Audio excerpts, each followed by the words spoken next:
A project underway here at Canalside's new long shed building will not only tell history, but also reveal an unknown story. What we're doing is we're building a recreation of the Seneca Chief.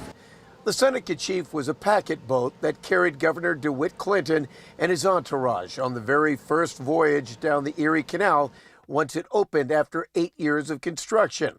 October 26th, 1825, it would be the first boat that traveled from the Great Lakes to Manhattan. There are all sorts of interesting historic things that occurred. One of those things was a first in communication.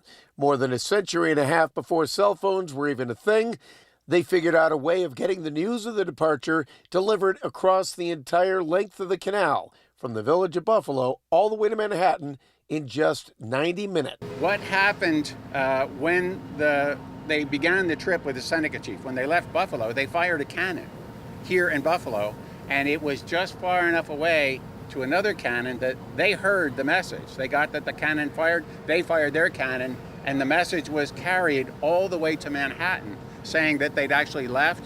And the man who figured out how to do this was Samuel Morse.